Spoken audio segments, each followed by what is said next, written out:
नमस्कार प्रिय दर्शकों, हमारे चैनल रिया टून्स में आपका स्वागत है। अगर आप हमारे चैनल पर पहली बार आए हैं तो वीडियो को लाइक और चैनल को सब्सक्राइब जरूर करें। प्रिय दर्शकों, आज की जो कहानी है वो बड़ा ही ज्ञानवर्धक और मोटिवेशनल है, इसलिए वीडियो को अंत तक जरूर देखें। प्रिय दर्शकों, आज की कहानी एक बूढ़ी चिड़िया की कहानी है। अगर इस कहानी को आपने पूरा सुन लिया तो आपकी कई पीढ़ियों तक गरीबी नहीं रहेगी। प्रिय दर्शकों, आप कितने भी गरीब हो, आपकी गरीबी मिट जाएगी, आपका जीवन खुशियों से भर जाएगा। तो चलिए शुरू करते हैं आज की यह प्यारी सी कहानी। बहुत समय पहले की बात है। एक नगर में एक हरिश्चंद्र नाम का व्यक्ति रहता था। उसका नाम हरिश्चंद्र था। जब हरिश्चंद्र की शादी हुई तो एक रूपा नाम की लड़की से उसका विवाह हो जाता है। और जैसे ही उसका विवाह होता है और विवाह होने के कुछ दिन तक तो सब कुछ ठीक चलता था। रूपा नाम की लड़की देर रात मेहनत करती थी, अपने पति की सेवा करती थी, हर प्रकार से अपने जीवन को जीने की कोशिश करती थी। उसके घर में धन तो नहीं था, लेकिन उसके मन में अपने पति के लिए बेशुमार प्यार था। वह बड़ी दयावान थी। लेकिन कहते हैं ना, जो दयावान होते हैं, जो लोग स्वभाव के अच्छे होते हैं, ईश्वर उन्हें दुख भी अधिक देता है। इधर उस रूपा नाम की लड़की, जिसकी शादी अभी कुछ महीने पहले हुई थी, उसके विवाह को अभी पूरा साल भी नहीं हुआ था। इधर उसका पति हरिश्चंद्र इस दुनिया को छोड़कर चला जाता है और वह विधवा हो जाती है। एक तो वह विधवा हो चुकी थी, दूसरा उसके गर्भ में एक बच्चा पल रहा था। वह करती तो क्या करती, वह अपना जीवन भी त्यागना चाहती थी। सोच रही थी कि आत्महत्या कर लूं, लेकिन उसके बच्चे की वजह से उसने आत्महत्या नहीं कर पाई, क्योंकि कहते हैं मूल से ब्याज प्यारा होता है। वह स्त्री अपनी जान तो दे सकती थी, लेकिन उसके गर्भ में पल रही उस बच्चे के प्रेम ने उसे जीने पर मजबूर कर दिया। उसने ठान लिया कि वह बिना पति के अपने बच्चे को हर खुशी देगी, उसकी खुशियों के लिए, उसकी परवरिश के लिए दिन रात एक कर देगी, लेकिन बच्चे को कभी उसके पिता की कमी नहीं खलने देगी। और कहा भी जाता है कि जब भी कोई इंसान दृढ़ संकल्प कर लेता है तो ईश्वर भी उसकी सहायता करते हैं। बड़े बड़े पहाड़ों को वह अपने सामने झुका देता है। प्रिय दर्शकों, इधर रूपा, जो स्त्री विधवा हो चुकी थी, समाज की गंदी नजरों से बचते हुए इधर उधर दूसरों के घरों में झाड़ू पोछा करने लगी। तरह तरह के काम करके अपना गुजारा करती थी। उसे जैसा भी काम मिल जाता वह कर लिया करती थी, और उस काम के बदले में जो पैसे मिलते थे उससे अपने घर का गुजारा चला रही थी। धीरे धीरे कुछ महीने बीत जाते हैं तो होता है, यानी कि एक बेटे का जन्म होता है। रूपा अपने बच्चे को देखकर उसका नाम रखती है किशोर, और रूपा अपने बेटे से कहती है कि बेटा, तेरा भाग्य तो पहले ही बिगड़ चुका है, मेरा भाग्य भी पहले से खराब है, और तेरा भाग्य भी मेरी वजह से खराब हो गया है। रूपा ने अपने बेटे का नाम किशोर रखा। किशोर धीरे धीरे बड़ा होने लगा। इधर वह रूपा नाम की विधवा दिन रात मेहनत मजदूरी करके अपने बच्चे को खिलाती पिलाती थी, उसे अच्छे लते कपड़े पहना थी, यानी कि उसे कभी भी अपने बाप की कमी महसूस नहीं होने देती थी। लेकिन कहते हैं कि बाप का प्यार एक अलग ही होता है, जिसकी कमी बच्चे को महसूस हो ही जाती है। माँ कितना भी प्यार थे, लेकिन बाप की बराबरी नहीं कर सकती, और एक पिता कभी माँ की बराबरी नहीं कर सकती। अब तो प्रिय दर्शकों, जब वो का लड़का बड़े बड़े शेठ साहूकार के लड़कों से दोस्ती रखने लगा था, बड़े बड़े उसके मित्र बन चुके थे, वह उनके साथ खेलता कूदता था, हर प्रकार से उनके साथ रहता था। जब किशोर बड़े बड़े सेठों के बच्चों के साथ रहता था तो कहीं ना कहीं उसे अपनी गरीबी समझ में आने लगी थी। किशोर काफी दिनों तक इसी बात को सोचता रहा कि आखिर वह इतना गरीब क्यों है, कि उसके पास वह सारी सुख सुविधाएं क्यों नहीं है जो उसके मित्रों के पास है। इसी बात को विचार करता हुआ एक दिन वो अपनी माँ के पास आता है। वह अपनी माँ से कहता है कि माँ, मेरी गांव में कई लड़कों से मित्रता है, मैं देखता हूँ कि बहुत अमीर है, उनके घर में धन की कोई कमी नहीं है, हर एक शौक सुविधा उनके पास में है, लेकिन माँ, हमारे पास इतना धन क्यों नहीं है, हम इतने गरीब क्यों हैं? अरे, हमें 2 वक्त की रोटी ठीक से नहीं मिलती है, ईश्वर ने हमें इतना गरीब क्यों बनाया है? माँ, हम इतने गरीब क्यों हैं? आखिरकार इस गरीबी की वजह क्या है? प्रिय दर्शकों, बेटे की इन बातों को सुनकर रूपा अपने उस बेटे से कहने लगती है कि बेटे, गरीब अमीर तो सब लोग भाग्य से बनते हैं, ईश्वर ने जिसे जैसा बना दिया वह वैसा ही बनता है। इसमें हम कुछ नहीं कर सकते। हमारे भाग्य में ही ईश्वर ने गरीबी लिख दी है। इसे हम चाहकर भी नहीं मिटा सकते। बेटा, मेरा पूरा जीवन इस गरीबी में निकला है। मैंने कई तरह के दुख देखे हैं। मेरी शादी के कुछ दिन बाद तेरे पिता इस दुनिया को छोड़कर चले गए। मैंने अकेले ही तुझे पाला पोसा है, तुझे हर खुशी देने का प्रयास किया है। पता नहीं तुम्हें किस बात का दुख है। बेटा तू बता, तुझे क्या चाहिए? तू किस बात की कमी महसूस करता है? किशोर कहता है कि मां, मुझे सिर्फ यह बताओ कि भाग्य को कौन लिखता है? किसने हमारे भाग्य में गरीबी लिखी है? मैं देखना चाहता हूं। हमें 2 वक्त का खाना भी ठीक से प्राप्त नहीं होता है। और नगर में देखो, लोग कितने अमीर हैं, कितनी सुख सुविधाएं उनके पास है। आखिर हमने ऐसा क्या किया जिसने हमारे भाग्य में इतनी गरीबी लिख दी है? तब रूपा कहती है, बेटी, ईश्वर ने जो लिखा है भाग्य को सोच समझ कर ही लिखा होगा। तुम इन सब बातों में मत पड़ो। तुम अपना काम करो, तुम अपना काम करो, तो पढ़ाई पर ध्यान दो। तब किशोर कहता है, नहीं मां, मैं ईश्वर से मिलना चाहता हूं। वह कहां मिलेंगे? मैं उनसे मिलकर पूछूंगा कि आखिरकार उन्होंने हमारा भाग्य ऐसा क्यों लिखा। प्रिय दर्शकों, विधवा स्त्री अपने बेटे से कहती है कि बेटा, भगवान तो जंगल में रहता है। क्या तुम जंगल में जा सकते हो? अगर जा सकते हो तो जाओ और जाकर उसे ढूंढ लो। और तुम्हारा भाग्य इतना गरीब क्यों है? उनसे अपना सारे सवालों के जवाब पूछ लो। प्रिय दर्शकों, किशोर बड़ा जिद्दी था। वह तुरंत जंगल में निकल जाता है। कहता है कि जब तक मैं ईश्वर से नहीं मिलूंगा, उनसे अपने सवालों के जवाब नहीं पूछूंगा कि मैं इतना गरीब क्यों हूं, मेरी मां के भाग्य में इतने दुख क्यों हैं, क्यों मेरे पिता को समय से पहले उन्होंने उठा लिया। तब तक मैं घर लौटकर नहीं आऊंगा। मैं चैन से नहीं बैठूंगा। मैं ईश्वर से मिलकर ही रहूंगा। उनसे अपने सारे सवालों के जवाब लेकर आऊंगा। प्रिय दर्शकों, इस प्रकार किशोर घर से चल देता है और ईश्वर को खोजने लगता है।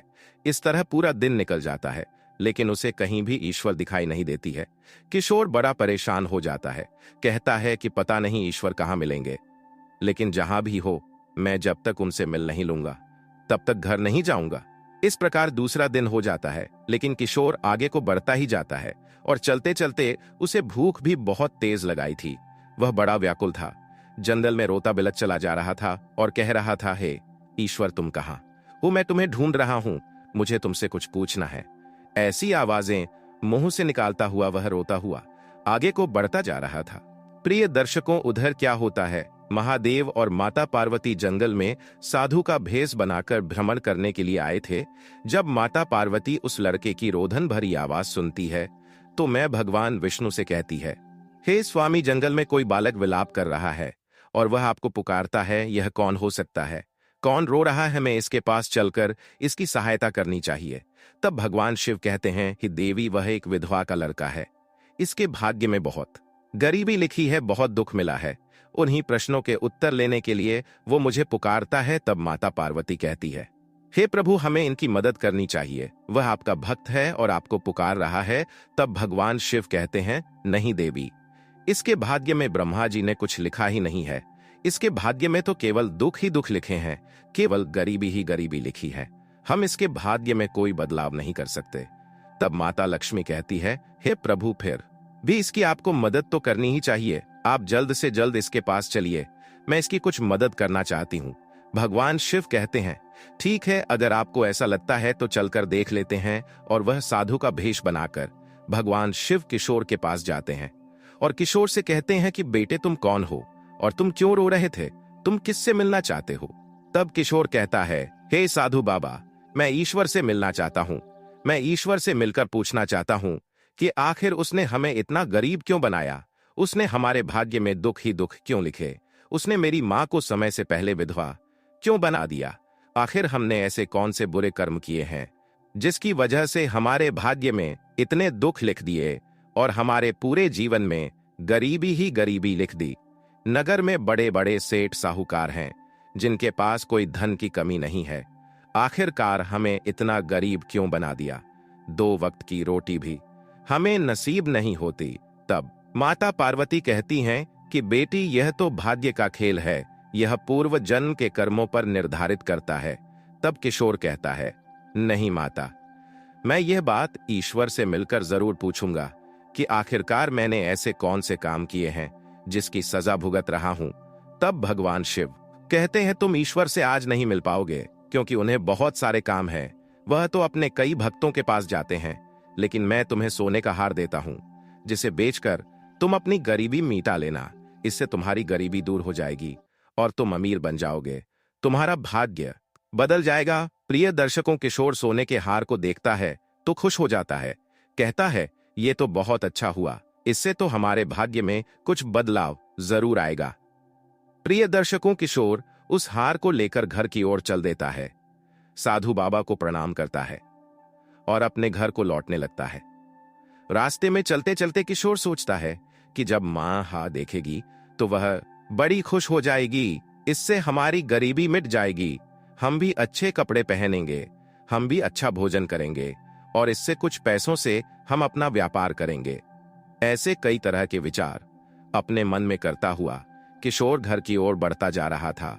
सहयोग से रास्ते में उसे शौच क्रिया सताने लगती है और जब उसे शौच क्रिया आती है तो उस हार को एक पत्थर पर रख देता है और वह शौच क्रिया के लिए चला जाता है। उधर क्या होता है, एक चिल उस हार को खाने की वस्तु समझकर उसे अपने चोंच में दबाकर उड़ जाती है।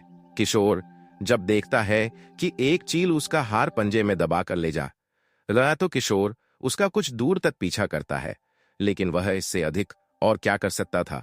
वह चील तो आसमान में उड़ रही थी। प्रिय दर्शकों, यह देखकर वह लड़का मायूस हो जाता है। कहता है, जैसे तैसे तो आज मेरी किस्मत बदलने वाली थी, वह भी आज बदलते बदलते रह गई। मैं फिर से गरीब का गरीब रह गया। किशोर बड़ा दुखी हो जाता है, रोने लगता है और अपने घर चला आता है। घर जाकर बड़ा मायूस होकर लेट जाता है और अपनी मां से जाकर कहता है, मां, आज मेरी किस्मत बदलते बदलते रह गई। आज मेरी गरीबी मिटने वाली थी, हमारे अच्छे दिन आने वाले थे, लेकिन क्या करूं, एक चील की वजह से आज हम फिर से गरीब रह गए। तब उसकी मां कहती है कि बेटा, जो भाग्य में लिखा है उसे कोई नहीं बदल सकता, तुम व्यर्थ परेशान होते हो। तब किशोर बोला, नहीं मां, मैं कल फिर जाऊंगा, मैं कल फिर जाऊंगा, मैं कल फिर भगवान से मिलूंगा, उनसे पूछूंगा कि आखिरकार इतनी गरीबी हमारे भाग्य में क्यों लिखी। वे मेरी बात सुनकर हमारी गरीबी को जरूर बदल देंगे। प्रिय दर्शकों, इस प्रकार जब दूसरी सुबह होती है, किशोर फिर से घर से निकलकर चलता है और उसी जंगल में जाकर भगवान को आवाज लगाता है। उसी स्थान पर पहुंच जाता है जहां उसे कल ब्राह्मण भेष में भगवान मिले थे। वहां जाकर वह फिर से रोने लगता है, फिर से भगवान शिव को पुकारता है। प्रिय दर्शकों, भगवान शिव और माता पार्वती अगले दिन भी वहां प्रकट हो जाते हैं। कहते हैं कि किशोर, अब तुम्हें क्या परेशानी है, अब तुम्हें किस बात की चिंता सता रही है। मैंने तो कल तुम्हें सोने का हार दिया था, वह तुम्हारी गरीबी मिटाने के लिए पर्याप्त नहीं हुआ क्या? अब ऐसा क्या हो गया कि तुम फिर से यहाँ आए हो? किशोर कल वाला सारा किस्सा सुनाता है और कहता है, हे बाबा, आपने जो हार दिया था उसे रास्ते में चील लेकर उड़ गई, अब हम क्या करें? हम तो गरीब के गरीब ही रह गए हैं। साधु बाबा, अब कुछ ऐसा कर दीजिए जिससे हमारी गरीबी मिट जाएगी, हमारा भाग्य बदल जाए, ताकि हम भी कुछ अच्छा जीवन जी सके।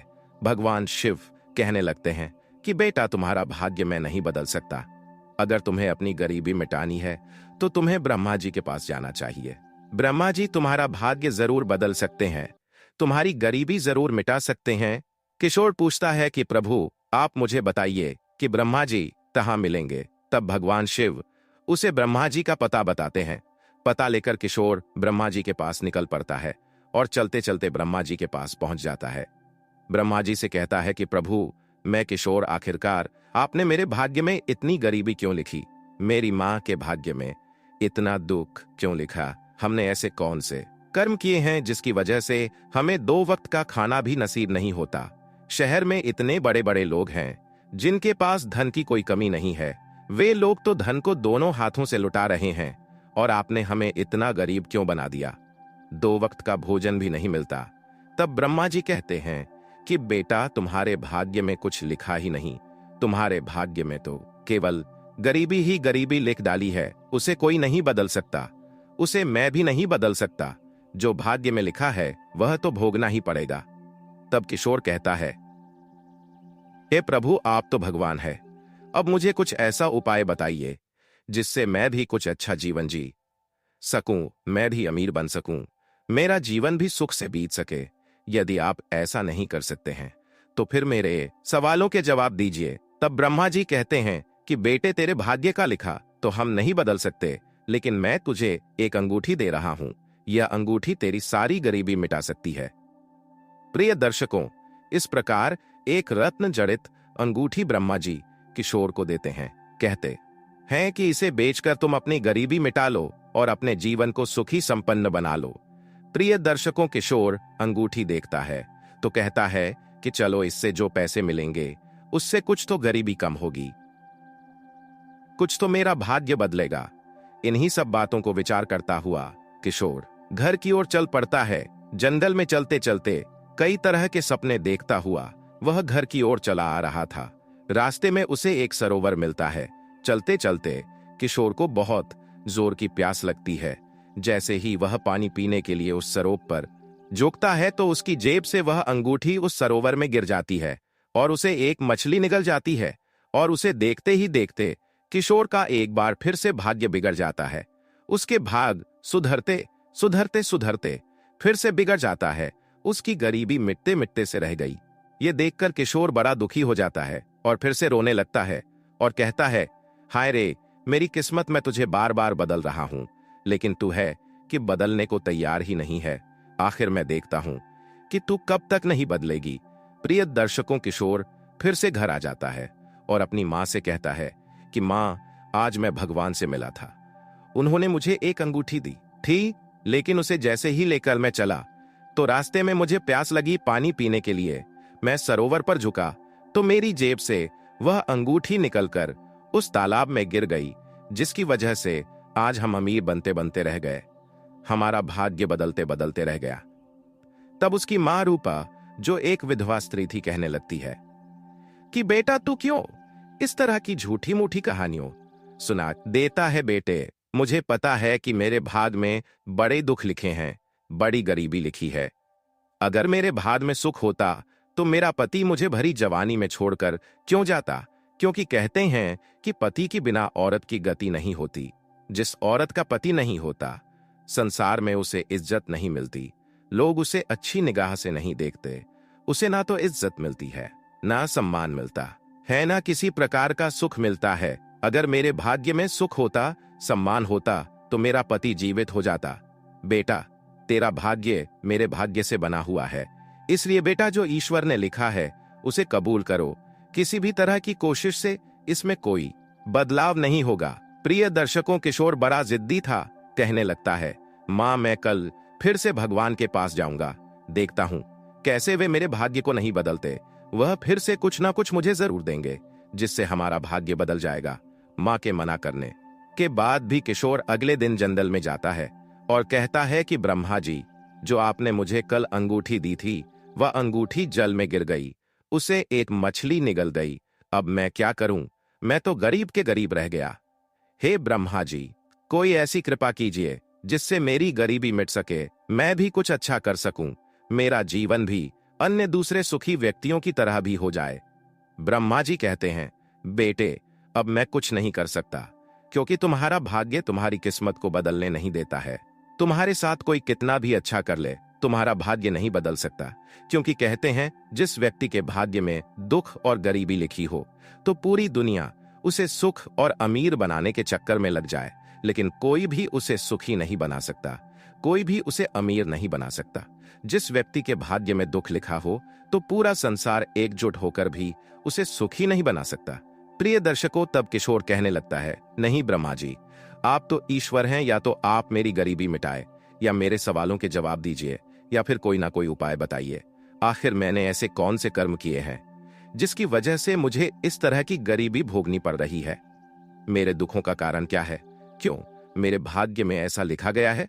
तब किशोर कहने लगता है कि नहीं ब्रह्मा जी, आप तो ईश्वर है, या तो आप मेरी गरीबी मिटाई, या मेरे प्रश्नों के उत्तर दीजिए, या फिर कोई ना कोई उपाय कीजिए। आखिर मैंने ऐसी कौन सी कर्म किए हैं जिसकी वजह से मुझे इस तरह की गरीबी भोगनी पड़ रही है? मेरे दुखों का कारण क्या है? मेरा भाग्य ऐसा क्यों है? रकार मेरा भाग्य अन्य व्यक्तियों की तरह अच्छा क्यों नहीं है? तब ब्रह्मा जी कहते हैं कि बेटे, मैं तुम्हारा भाग्य तो नहीं बदल सकता, लेकिन अब मैं तुम्हें एक ऐसा उपाय बता रहा हूं। अगर उस उपाय को तुमने कर लिया तो तुम्हारी गरीबी जरूर मिट जाएगी, तुम्हारा भाग्य जरूर बदल जाएगा। तब किशोर कहता है, प्रभु आप मुझे वह उपाय शीघ्र बताइए, मैं हर एक उपाय कर लूंगा जो मेरे भाग्य को बदल सके, जो मेरी गरीबी मिटा सके, मेरे दुखों को मिटा सके। तब ब्रह्मा जी कहते हैं कि किशोर, तुम अब शंकर जी के मंदिर में जाओ और उनके मंदिर में दिन भर उनके दरवाजे की चौखट पर टिके बैठे रहना, उनका दीदार करते रहना और शाम को फिर अपने घर लौट जाना। लेकिन तुम उनसे कुछ मांगना मत, दिन भर उनका दीदार करो, उनके दर्शन करो, लेकिन कुछ मांगना मत, क्योंकि भगवान शिव शंकर के द्वार पर भाग्य की देवी झाड़ू लगाने के लिए आती है। वही तुम्हारा भाग्य बदल सकती है। हो सकता है भगवान शिव की कृपा तुम पर हो जाए तो वह तुम्हारा भाग्य बदल दे। तब किशोर कहता है, ठीक है प्रभु, मैं ऐसा ही करूंगा। प्रिय दर्शकों, अब किशोर वहां से चल देता है और नगर से कुछ दूर भगवान शंकर का एक मंदिर बना हुआ था। वह सुबह को उठता है, स्नान ध्यान करता है और उस मंदिर पर पहुंच जाता है। मंदिर के द्वार पर बैठकर भगवान शिव की मूर्ति का दीदार करता रहता है, लेकिन मानता कुछ नहीं है। पूरा दिन ऐसे ही बीत जाता है। इस तरह से जब शाम हो जाती है तो वह अपने घर को चला आता है। उधर उसकी माँ पूछती है कि बेटा तू कहाँ जाता है और इतनी शाम को कहाँ से आता है, आखिरकार तू करता क्या है? तो किशोर कहता है कि माँ, मैं अपना भाग्य बदल रहा हूँ, मैं भाग्य बदलने के लिए तपस्या कर रहा हूँ। मैं वह हर एक काम करूंगा जिससे मेरा भाग्य बदल जाए। उसकी माँ कहती है, बेटा क्यों व्यर्थ की तपस्या कर रहे हो? तुम्हारा भाग्य कोई नहीं बदल सकता। अगर तेरे भाग्य में सुख होता तो तू अमीर बाप के घर में पैदा होता, तेरे पिता भी जीवित होते, तू धनवान घर में पैदा होता। लेकिन तेरे भाग्य में गरीबी लिखी है, तभी तो मुझ जैसे गरीब के घर में तेरा जन्म हुआ है। तब किशोर कहता है, नहीं माँ, अगर व्यक्ति चाहे तो कुछ भी कर सकता है। मैं भी अपनी गरीबी को अमीरी में बदल दूंगा। देखना, मैं एक दिन जरूर कुछ ऐसा करूंगा जिससे मेरा भाग्य बदल जाएगा। तभी विधवा स्त्री रूपा कहने लगी, ठीक है बेटा, जो तुझे अच्छा लगेगा वह तू कर, मैं तुझे नहीं रोकूंगी। प्रिय दर्शकों, इस प्रकार उसे भगवान शिव के मंदिर में बैठे बैठे कई महीने बीत जाते हैं। भगवान शिव शंकर देखते हैं कि किशोर सुबह सुबह मेरे दरवाजे पर आता है, दिन भर मेरा दीदार करता है और शाम को बिना कुछ कहे ही यहां से चला जाता है। यह मेरा अनूठा भक्त है, कुछ मांगता भी नहीं है, कुछ कहता भी नहीं है, सिर्फ मेरे दर्शन करके चला जाता है। तब एक दिन भगवान शिव ने उसके रास्ते में एक हीरों की पोटली गिरा दी थी। वो पोटली किशोर को मिल जाए। किशोर जब उस पोटली को देखता है तो बड़ा खुश हो जाता है। कहता है कि भगवान शिव शंकर ने आज मेरा भाग्य बदल दिया। यह सब उन्हीं की कृपा है। उन हीरो को लेकर के वह अपने घर चल देता है और बड़े बड़े सपने देखता हुआ घर की ओर जा रहा था। सोच रहा था, आज मैं अपनी माँ को बताऊंगा कि आज मैंने अपना भाग्य बदल दिया है, मैं गरीब नहीं रहा। इस प्रकार खुश होता हुआ वह अपने घर पहुंच जाता है। उसकी माँ उस समय घर पर नहीं थी, गांव में किसी काम से गई थी। किशोर हीरो की पोटली को एक लोटे में निकाल देता है और खुशी से पागल होता हुआ अपनी माँ को बुलवाने के लिए चला जाता है। सोचता है कि मैं अपनी माँ को यह सारे हीरे दिखाऊंगा तो देखकर वह भी बड़ी खुश हो जाएगी। अब हमारा जीवन खुशियों से भर जाएगा। उन हीरों की पोटली को वह लोटे में रखकर चला जाता है। उधर क्या होता है, उसी वक्त कुछ चोर किशोर के घर में घुसते हैं और किशोर के घर में चोरी करने लगते हैं। चोरी करते करते उन्हें वह लौटा मिल जाता है। उस लौटे को लेकर वहां से निकल भागते हैं। किशोर अपनी माँ को बुलाकर आता है, कहता है, माँ देखो, आज मुझे हीरो से भरा हुआ एक लोटा मेला है। उसकी माँ कहती है कि बेटा, मुझे तुझ पर भरोसा नहीं है, तू मुझे दिखाएगा तभी मैं यकीन करूंगी। घर जाकर किशोर उस लौटे को खोजता है। काफी खोजने के बाद भी वह लौटा नहीं मिलता है। कहने लगा, माँ मैंने अभी अभी तो लौटा यहाँ रखा था, पता नहीं कहाँ गायब हो गया। तब उसकी मस कहती है, बेटे मनगढ़ंत कहानियों बनाना बंद कर दो। मुझे पता है कि हमारा भाग्य बड़ा गरीब है, हमारी किस्मत बड़ी खराब है, ये बदल नहीं सकती। किशोर कहता है, नहीं माँ, मैं झूठ नहीं बोल रहा हूं। आज मैंने यहां पर हीरों से भरा हुआ एक लोटा रखा हुआ था, पता नहीं वह कहां गायब हो गया। तब उसकी मां कहती है कि बेटे, मैं तुझसे बार बार कह रही हूं कि हमारा भाग्य नहीं बदल सकता, चाहे लाख कोशिश कर लो। जब किस्मत में कुछ नहीं लिखा है तो फिर कुछ नहीं होगा। हमारे भाग्य में सुख का एक पल भी नसीब नहीं है। बेटे, अगर मेरे भाग्य में सुख होता तो क्या मैं जवानी में ही विधवा हो जाता? दुनिया की कोई औरत को पति के बिना सुख नहीं दे सकता। जिस स्त्री का पति जवानी में छोड़कर चला गया, उसके घर में हर प्रकार की सुख सुविधा होते हुए भी वह बहुत बड़े दुखों को झेलती है। बेटे, मेरा भाग्य बड़ा खोटा है। किशोर कहता है कि माँ, मैं फिर से भगवान के पास जाऊंगा। मैं फिर से उनसे कुछ न कुछ ऐसा उपाय पूछूंगा जिससे हमारी गरीबी मिट जाए। हे माँ, तू देख लेना, एक दिन हमारा भाग्य जरूर बदलेगा। प्रिय दर्शकों, किशोर फिर से भगवान शिव के मंदिर में जाता है और बाहर जाकर के वह पूरे दिन दरवाजे पर बैठा रहता है। शिव शंकर की मूर्ति के दर्शन करता रहता है, लेकिन उनसे मानता कुछ नहीं है। इस प्रकार शाम हो जाती है तो अपने घर चला आता है। प्रिय दर्शकों, धीरे धीरे जब कई महीने बीत जाते हैं तो शिव शंकर माता पार्वती से कहते हैं कि देवी, इस किशोर का भाग्य बड़ा ही गरीब है। मैंने श्री विष्णु ने और ब्रह्मा जी ने मिलकर इसके भाग्य को बदलना चाहा, लेकिन इसका भाग्य नहीं बदल पाया क्योंकि इसके भाग्य में गरीबी लिखी हुई है। तब बाबा महादेव भाग्य के देवी से कहते हैं, हे भाग्य देवी, इस लड़के की और इसकी मां के भाग्य में तुमने बहुत गरीबी लिखी है। इसके भाग्य बदलने के लिए मैंने और विष्णु ने, ब्रह्मा जी ने बहुत कोशिश की, लेकिन हर बार इसका भाग्य खोटा आड़े आ जाता है। मैं तुम्हें आदेश देता हूं कि जाओ, तुम इसका भाग्य बदल दो। इसका भाग्य बदलकर इसकी गरीबी मिटा दो, इसके जीवन को सुखपूर्वक बना दो, क्योंकि यह मेरा बड़ा भोला भक्त है। मेरे दरवाजे पर आता है, रोज मेरे दर्शन करता है, पूरे दिन बैठा रहता है, मगर मुझसे कुछ भी नहीं मांगता, क्योंकि हमारे दरवाजे पर कोई भी क्षण भर के लिए भी आता है तो इतना मांग लेता है कि उसके साथ पीढ़ियों तक उसे मांगने की जरूरत नहीं पड़ती।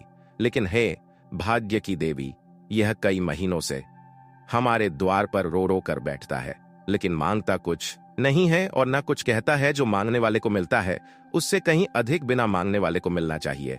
इसलिए हे भाग्य की देवी, मेरे आदेश से इसके भाग्य में तुम कुछ अच्छा कर दो, इससे इसकी गरीबी मिट जाएगी, इसके दुख दूर हो जाए। तब भाग्य की देवी कहती है, प्रभु, मैं इसका भाग्य कैसे बदल सकती हूँ? भाग्य माता ने इसके भाग्य में कुछ लिखा ही नहीं है। तब भगवान शिव कहते हैं, नहीं देवी, यह मेरा आदेश है, तुम्हें इसका भाग बदलना ही होगा। मेरा आदेश तुम्हें मानना ही पड़ेगा। प्रिय दर्शकों, तब भाग्य की देवी भगवान शिव के आदेश अनुसार उनकी मंदिर के दरवाजे पर जाकर झाड़ लगाती है और उसी जगह पर एक सोने का सिक्का गिरा देती है। वह सिक्का किशोर को मिल जाता है। किशोर जब सोने के सिक्कों को देखता है तो कहता है कि एक बार फिर से भगवान शिव ने उस पर कृपा की है। चलो, इस सिक्के से उसकी गरीबी कुछ तो कम हो जाएगी। कोई ना नया धंधा डालूं, कुछ अच्छा भोजन करूंगा। अब उस सिक्के को हाथ में लेकर के किशोर चल देता है। सोचने लगा कि आज इस सिक्के को वह कहीं नहीं रखेगा। आज वह कोई गलती नहीं करेगा जिससे उसकी मां उसे झूठा समझे। आज वह इस सिक्के को अपने हाथ में ही पकड़ कर रखेगा और मां को दिखाएगा। किशोर जब घर पहुंचता है तो अपनी मां को सिक्का दिखाता है, कहता है कि मां, आज भगवान शिव शंकर ने मुझे सोने का सिक्का दिया है। मां, इससे हम अपने गरीबी मिटा लेंगे। तुम बाजार चली जाओ और इस सिक्के को देकर के कुछ भोजन, कुछ राशन ले आना और बचे हुए कुछ पैसों से हम अपना धंधा डाल लेंगे जिससे हमारी गरीबी मिट जाएगी। तब उसकी मां बड़ी खुश हो जाती है, कहती है, बेटा, आज तुमने अपना भाग्य बदल ही लिया। आज मुझे यकीन हो गया कि कर्म से भाग्य को बदला जा सकता है। किशोर की मां बाजार में जाती है और बाजार से एक मछली खरीद कर लाती है। सोचती है कि आज भोजन में मछली को बनाएगी और अपने बेटे को खिलाएगी, क्योंकि गरीब लोगों को ऐसा भोजन कभी प्राप्त नहीं होता। वह अपने घर पर आती है और घर पर आकर देखती है कि वह मछली मर चुकी है। तब वह उस मछली को काटती है और जैसे ही उसके पेट को चीरती है तो देखती है कि उसके पेट में एक रत्न जड़ित अंगूठी दिखाई पड़ती है।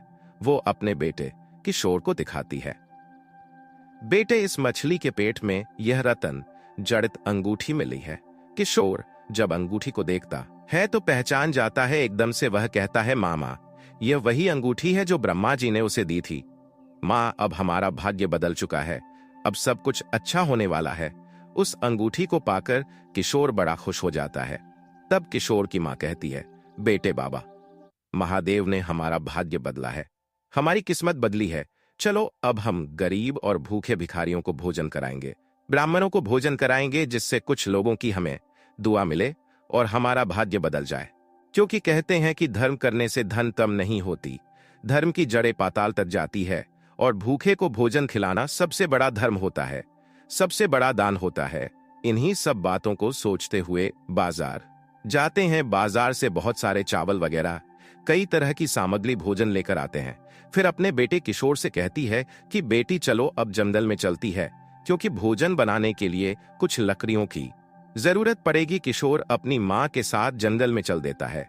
जंगल में जाकर किशोर एक पेड़ पर चढ़ जाता है जिस पर कोई सूखी लकड़ियां लगी हुई थी। तो उस पेड़ पर जाकर जब वह देखता है तो उसने देखा कि उस पेड़ पर एक चील का घोंसला बना हुआ है और उसी घोंसले में वो हार रखा हुआ है, जो हार उसे भगवान शिव ने दिया था।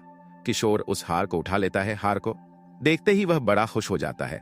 लकड़ियों को काट करके जब वह नीचे आता है तो अपनी माँ से कहता है, माँ यह देखो, यह वही हार है जिसे एक महात्मा जी ने मुझे दिया था।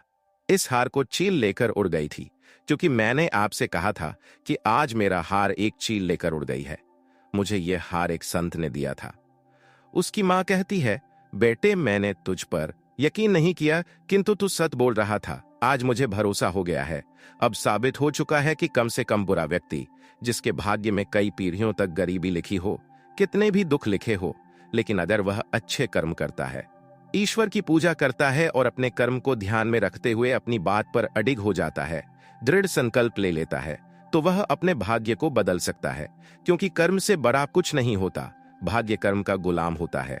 प्रिय दर्शकों, इस प्रकार किशोर और वह स्त्री अपने घर जाते हैं और भूखे और भिखारियों को और ब्राह्मणों को, गरीब लोगों को भरपेट भोजन कराते हैं। उन्हें कपड़े दान करते हैं और कुछ धन भी दान करते हैं।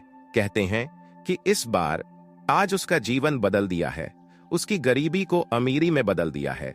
कई तरह से दान पुण्य करने लगते हैं और इस तरीके से उस विधवा स्त्री रूपा का जीवन सुख में बीतने लगता है। उसके बेटे किशोर का भाग्य भी बदल गया, साथ में उसकी माँ का भाग्य भी बदल गया। क्योंकि प्रियद को कहा जाता है कर्म प्रधान होता है। आपने कई शास्त्रों में भी सुना होगा कि कर्म से बड़ा कुछ नहीं है। व्यक्ति जैसा कर्म करता है वैसा ही उसका भाग बनता है।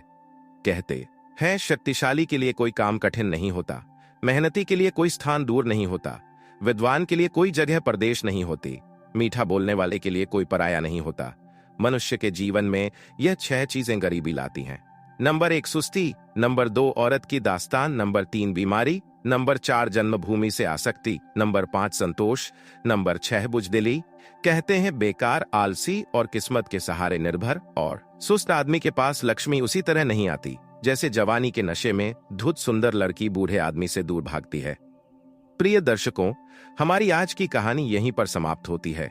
हम उम्मीद करते हैं कि आपको हमारी आज की यह कहानी बहुत पसंद आई होगी और आप इससे ढेर सारी प्रेरणा लेंगे। कहानी पसंद आई हो तो वीडियो को लाइक करें और हमारे चैनल को सब्सक्राइब करें। मिलते हैं अगले कहानी के साथ, तब तक के लिए नमस्कार।